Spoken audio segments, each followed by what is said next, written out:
these assessment, you'll be able to make a very important information. You also have friends and colleagues where some of us are here. Just reach out to us. Let's have a one-on-one conversation. We are here to help all the time. So yeah, Yeah, just think of all I these think things. also, yeah, to also add up, I mean, Sorry, Dr. Blessing. Can you go, Clement? So this is for Clement. Can you please go over the provinces that he mentioned of that acceptance that accepts more students? I think I mentioned like three was Saskatchewan, Manitoba, Alberta, but there were a few more.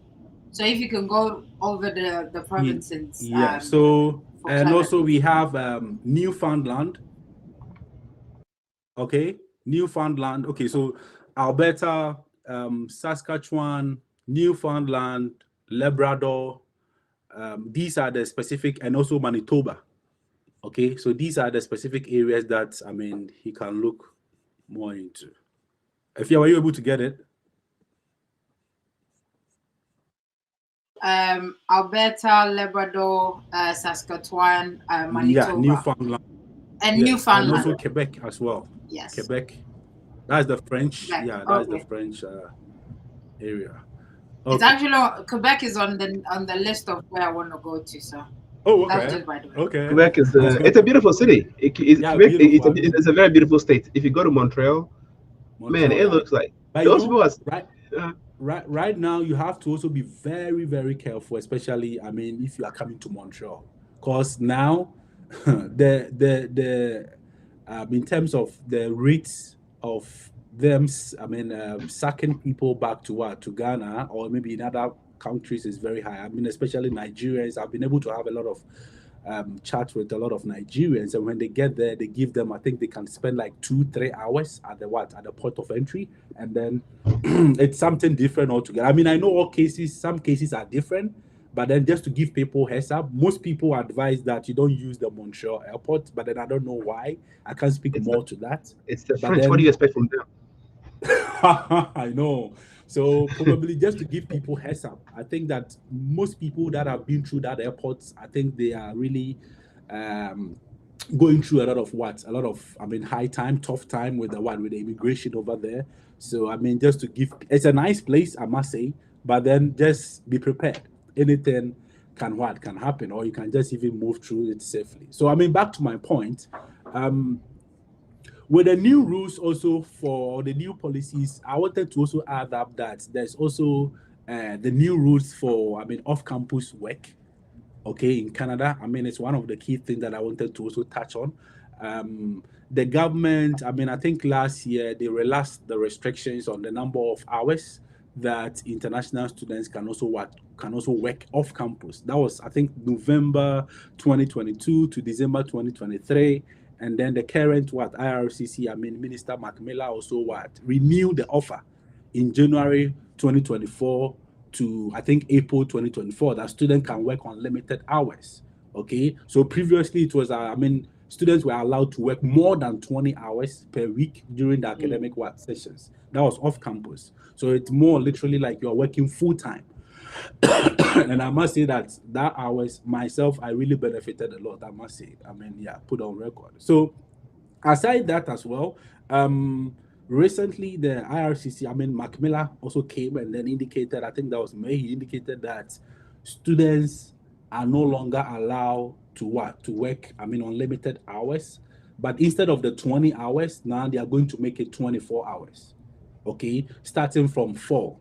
That's September. Because right now, students are on vacation. And if you're on vacation, like summer break, you can work more hours. So you are still allowed to work more hours, if only, I mean, based on the conditions on on your study permit. Okay. So, sorry, there are some students, I mean, if you are doing your PhD, you don't go on break. You're literally always you have to register all the time. You have to register for spring, for summer, so you don't go for break. But then, I mean, for master students and also undergrad students, they have the opportunity to work. But the beginning of of fall or maybe September 2024, students are allowed to work 24 hours in a week. Okay, 24 hours in a week. So that's one thing that I want to also put on record for people to also be aware of. And also, right now, also in Canada, there are also other policies that if you are, I mean, a master's or maybe, I mean, doctoral or student, I mean, you are allowed to bring in your what? I mean, your spouse over here to Canada. But then if you are in these colleges and also you are also doing your undergrads, you are not allowed to bring your what? To bring your spouse. Okay, so it's one of the key things that people should also be aware of.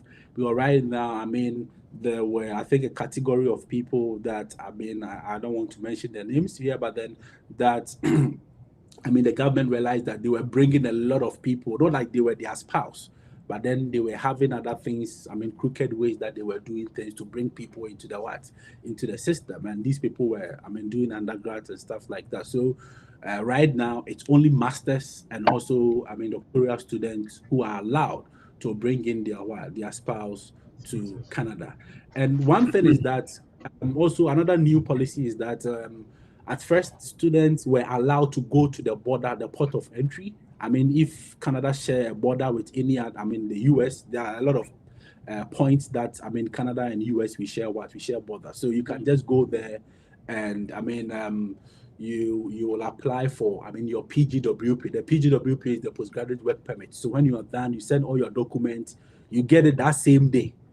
Okay, so you go to the border and then they will do everything for you. But now the immigration minister have canceled that. So he said that students are supposed to apply everything online.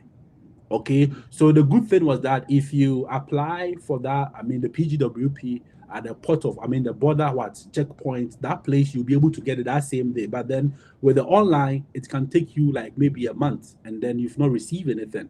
But still, you are allowed to work. The day that you tender in your application, that same day you can start what? You can start working. Wait, are you able to work outside of campus? Is that what you're saying? Yes. Yeah. So no, the PGWP is the different thing altogether. Okay? That one is when you are done with school. Okay. So when you are done with your school and everything. But aside that, you can also work outside school, outside campus. For campus, you can work full hours, unlimited. If it is 80, 100 hours, nobody cares. You can work on campus. Yes. But outside campus, you are only entitled to 24 hours. That is starting from, I mean, September 2024. So even that was November 2020, I think November 22nd, 2022, students were allowed to work off campus full time because there was a lot of labor shortages. Okay, so as a result of that, they needed the students to fill that gap. But wouldn't that will be I would think that for a graduate student that would be rough. How do you? But I was okay. I understand your concern. I mean, you see, if you are like a fresh cohort, I mean, starting a program, I don't think it's advisable for you to do that. Right? But then maybe if you are done with your courses, you are done with your comprehensive exams, and probably, I mean, you are a little bit, I mean, flexible. You can, do things here and there. That is okay, right? But we also have people who are also in the labs. If you're in the labs, it's a different ball game altogether. So most people will prefer to even work in the evenings or maybe on weekends, right? Yes. But if not, and I mean, you have that ample time. There are a lot of people who are in the system that, I mean, they are literally done with everything. Maybe they are just on their thesis. Okay. So they are just working on their thesis. And then, I mean, with that, they took the opportunity to just to also work and, I mean, make something out from that. So I think starting from the November 2022, which was, I think, that minister was Sean Fraser. So he instituted that policy and indicated that, I mean, students can work full because, mind you, they had a discussion with, I mean, the industry players, and the industry players indicated to them that right now, those people that are coming in as permanent residents, when they come in and they work for, I mean, few weeks or few months, they decided to stop. They decided to stop and move to a different maybe field, because most of them, some might be doctors, some might be engineers. So they come in to gain a little bit of experience, and when they're able to get it, they move on and try to do some short courses, and they fit in the system. They get their job. So, I mean, in the industry, players were complaining that they need people in sectors like that. So as a result of that, the minister also indicated, okay, right now what we can do is to make sure that we bring the students to fill the labor shortages in the system. And that was as a result of them doing that. And they carried out a survey and they said it was a very successful one, Another thing is that also, even with the PGWP, which is the postgraduate work permits, right now in Manitoba, they were also having shortages like that in terms of labor. So with the PGWP, they only issue it once. Okay, they issue it once.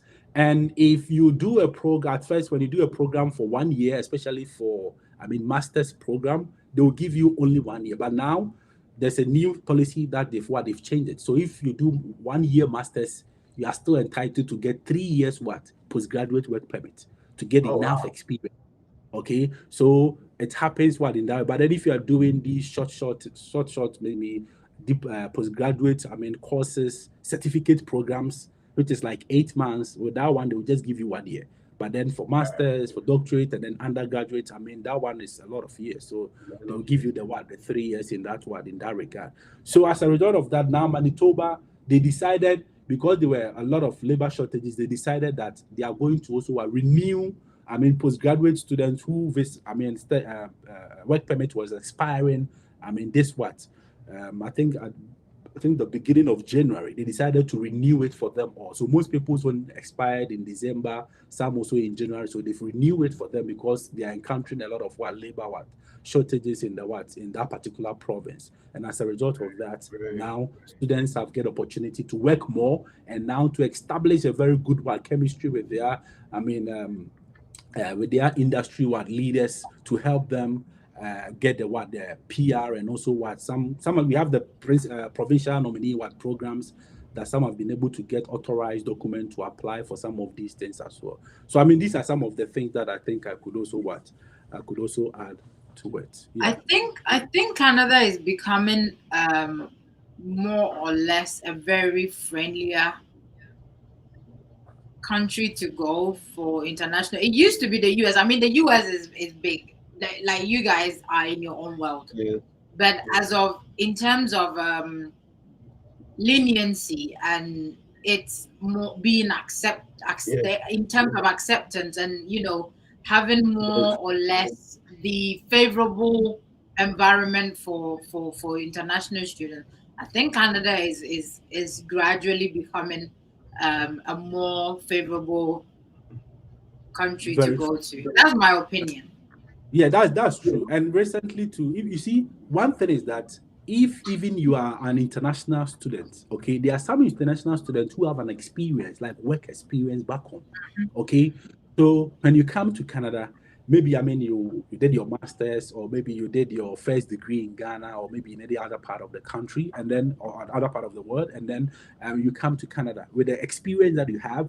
Then we have a stream called the Express Entry that you can apply through the express entry route, okay, that you cannot even get your PR, so your resident permit even before you graduate school. And there are a lot of PhD candidates in my department that most of them have been able to get their PhD. They even got it before even graduated. So I heard there's this joke when I went to this joke that they used to play. It said that Canada has the second. Can you hear me? Yeah, I can hear you now. I was hearing myself back. Apparently, in Canada, you guys have the most educated taxi drivers. Educated what? Taxi drivers. Because you will see a medical doctor from Egypt who is an Egypt driver. You see an educated engineer from Sudan who is driving a car. You see all professionals from all over the world, because they are not able to enter the mainstream or convert the professional degree back home into something meaningful in Canada. So you end up having all these people doing steady jobs or the things like that. So I was just curious about that. Yeah. Let me just speak to that one quickly. I think that we call something Canadian experience. Okay, if you don't have the Canadian experience, no matter whoever you are, they don't regard you. whether if you've had PhD, whatever. The same as the UK. I told you, you guys.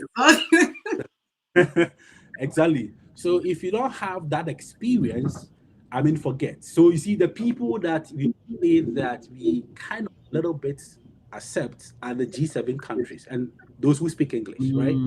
US, UK, and then Australia, and yeah, I New think Zealand. New Zealand, even do for them, we don't even accept, they are not part of the G7. Even Australia is not part, but then Australia we have, because we are part of the Commonwealth, so we kind of have that sort of Right. The UK's baby. I mean, the UK here we call them the UK the crown. I mean, everything, because we refer to them as what as the crown. If anything that The they are crown, saying, yes. Crown. Okay, That's so more island. like yes. So you see, you have to make sure that you have the experience. If you don't have, I tell you, there are a lot of doctors, and I mean, you are right. There are a lot of doctors who are taxi drivers. There are Nigerians that I've had opportunity to meet a lot of them that, I mean, they were even lecturers, professors back home, and they came here, and some of them are doing care jobs. Yeah. Okay. And that doesn't mean, so you see, the key thing is that you have to try as much as possible, get yourself into the education system here and try to do some short courses. Okay. And once you do the short courses, you'll be able to meet people. Okay. And then Right. that's where you create that link. And that link will help you to get into the system very easy. So that's where you are going to talk with people. Oh, I mean, I did my PhD here, this, and that. Oh, they say, oh, okay. I mean, then let's give you some sessional positions for you to start, I mean, with courses like that. So they'll be giving you sessional courses. That one, maybe a contract for a year. Sorry, for let's say a specific term. So you start, I mean, teaching, and when they get to see that you're very good, then they'll give you the opportunity to just they will increase, I mean, the number of, I mean, years for you in terms of the contract. And if they are looking for any faculty member, you'll be the first person they will just they'll just pay to get it. So you see how the stream is, if you want to be in academia. But then if you know nobody, I mean, you just came to Canada, you're on your PR, I mean, come on, definitely, you just have to end up driving taxis. I've seen a lot of, engineers and also renowned, industry players that, I mean, they've picked me in their Ubers, and then we opened a discussion, and they were telling me, and I was like amazed. You get it? So, I mean, it's very true. You will see professors who are here driving taxis, and then from maybe any other part of the country. So that particular person have decided to, in a way, go to school, or maybe to find himself getting some sort of maybe jobs that relate to his or her profession. Then you connect with the people before you will be able to get into the system. But I always say that you say we should gain the Canadian experience. How do we gain the Canadian experience if you are not giving us the opportunity to get into the system? Yeah. Right? So people come and they complain. So these people that you see them driving, I mean, Ubers, and then working in these menial jobs, at the end, they will just move. Maybe they will be doing their short courses. They will move, and then they will get into the system proper. And then there becomes a labor shortage, a labor problems with these companies or these industries. And that's where Canada keeps on having problems with labor. And I think Canada will continue to have issue with labor because they keep on, I mean, bringing in new jobs all the time. Because I think that's last year, they said they have even produced almost 1 million jobs, and then you can just imagine. You get it? Wow. Right now, they are building a lot of houses in Ontario, in some of these provinces, just to make sure that they will be able to accommodate people, and even the citizens themselves who are looking forward to even to own their own mortgage and stuff like that. So I think for jobs, for Canada, I mean, it's very flexible. I mean, when you get into the system and you are able to connect well with people, it's very flexible. I mean, you will be able to find your way, because I always say that the way US system is a little bit different, because I know most of my friends that are working in the US, and if they are to tell you the amount of, I mean, the hourly wage that they pay them, I mean, it's so appalling. I don't know, maybe if it applies to the states, but then some of them that I've had communication with them on campus, one of my friends said they pay him, no, I don't know. I mean, it was something that is very, very, but on campus here in Canada, they can pay you like $22 an hour. You get it? So I mean, there are a lot of differences. Yes, there are a lot of differences when it comes to but they need people. Yeah. Okay, they need people, and so if you're able to get into the system, I think it's really Yeah. what it's really. I've got a question in the comment section. So Kwejo appear.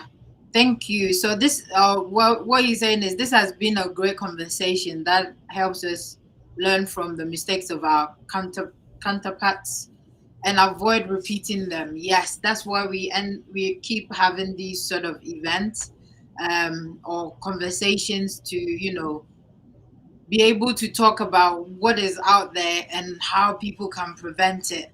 Marcus is asking, is there a difference between work permit and residence permit in Canada?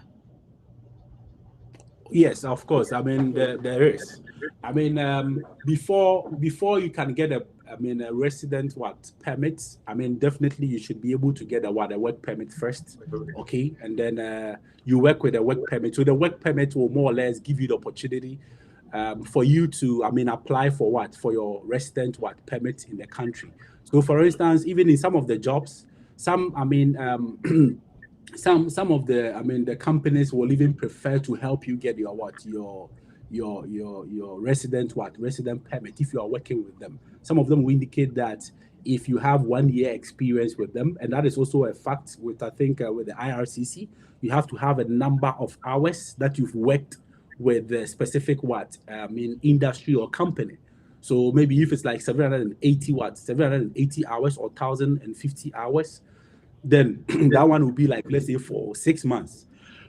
So for the 6 months or 1 year, if you've been able to work with them, then you can apply for your resident permit. And we have many streams. We have the SIMP nominee, okay? We have the Saskatchewan immigration nominee program that they can nominate you, okay? And then when they nominate you, you can even get 600 points, and automatically you qualify to apply for your resident permit. And that one, you just have to make sure that you write. I mean, there are some other requirements. You have to write your IELTS, or even here in Canada, we call something CELPIP.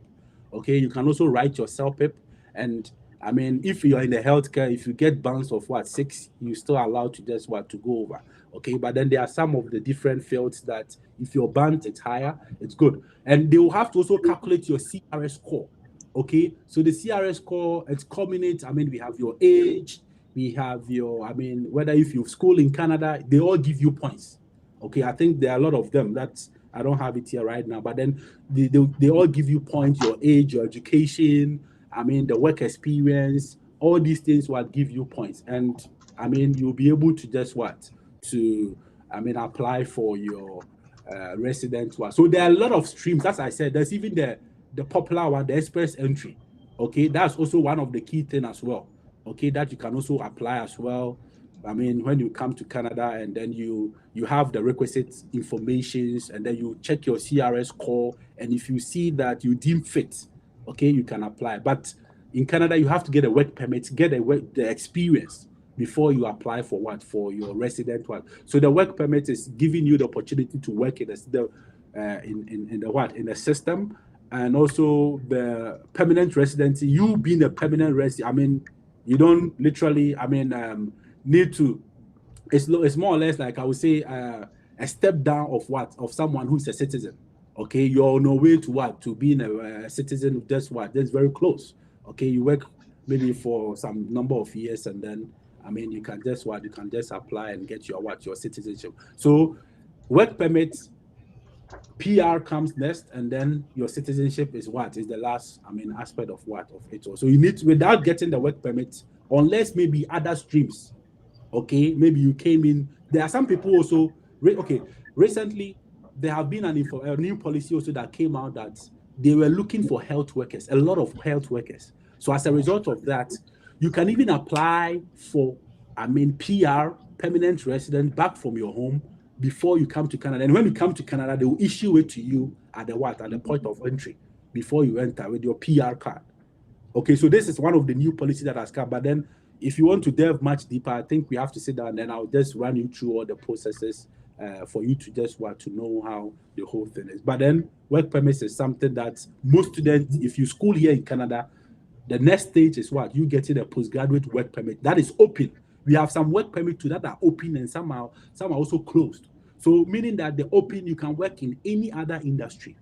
Okay, you can work in the health, you can work here, you can work there. But the closed, you are only restricted to, let's say, if it's a specific care home that you are working, you are only, specifically, you are only working in that particular place alone. Only, let me put it that way. Only, you don't need to work in any other. That's why it's closed.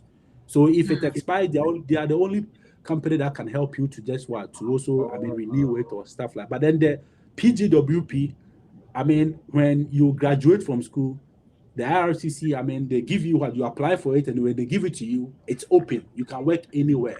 But mind you, it's always advisable to work in your field so that when you're applying for the PR, it becomes pretty much easy for you in that regards. I don't know whether if I have helped Clement. Yeah. So thanks, Marcus. I think you've more or less over answered it, to be honest. Yeah, you've given different ways of even getting your permit as well. So Marcus, if you need more explanation, please get in contact with Dr. Blessing. So thank you, viewers, and thank you to our speakers today, Dr. Blessing and Dr. Enoch. It's always a pleasure having a conversation with you. I call them my doctors. It's not easy being in the midst of doctors. It means I have to read my books and make sure I get that knowledge going. So yeah, it's always a pleasure having you guys. We've actually gone over the 1 hour. We are in an hour 30 minutes. So thank you very much for to our viewers and listeners on YouTube and live on LinkedIn.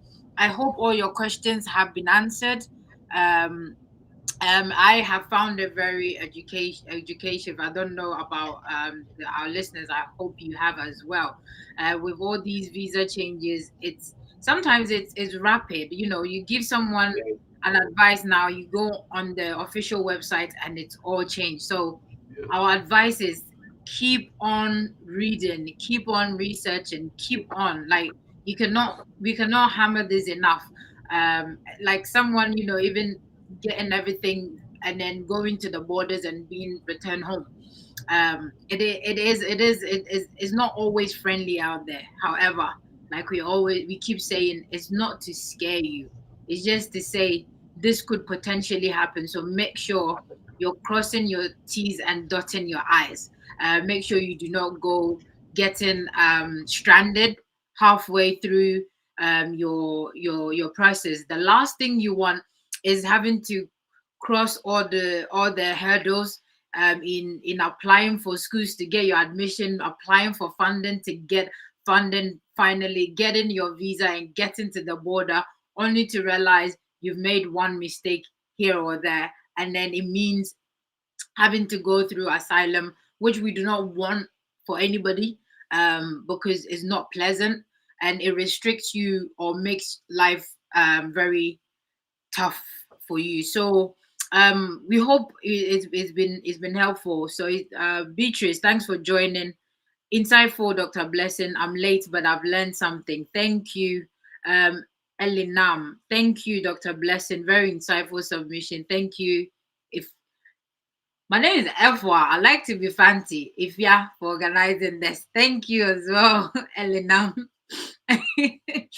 I believe it's a typo. I believe it's a typo because there are so many times I've tried to spell your name and it comes out as a four. Thank you. She's corrected it. Yes, but I'm a mix of half fancy, half Ashanti. That's why it's not an E, it's an A with the U. It's a 50-50 business here. Thank you though for correcting that, but I'm only joking.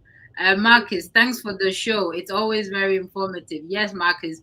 One of these days, I'll have Marcus, Dr. Blessing, and Dr. Enoch for us to have another topic that I know will relate to Ireland, Canada, and the US. I've got a few topics, and yes, it will be great to have you on board, Marcus.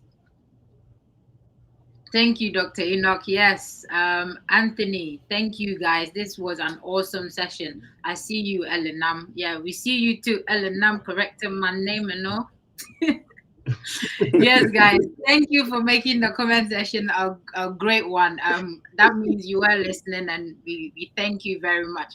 So this is changing the narrative. We have these conversations, again, not to scare anybody, but We are your brothers and sisters out here, trying to let you know situations out here, how you can prevent a lot of common mistakes, how you can learn, how we can learn from you as well by sharing your journey with us as well. So it's not us, and we're not experts. We don't claim to be, but again, we have a lot of people around us that has made us aware of a lot of things that goes on, and it gives us that opportunity to also research, read on it, and try to share this information with you. We don't all have to suffer. We don't all have to make the same mistakes. Someone would have to correct it. So we use our platform and we invite speakers like Dr. Enoch and Dr. Blessing, who are always here to help. So get in contact with us or connect with us if you haven't already, so that you do not miss any of these events that we put on. So changing the narrative, changing the mindset, one individual at a time, impacting life, and changing the narrative of Africa together. So thank you very much once again. It's good morning, good evening, good night.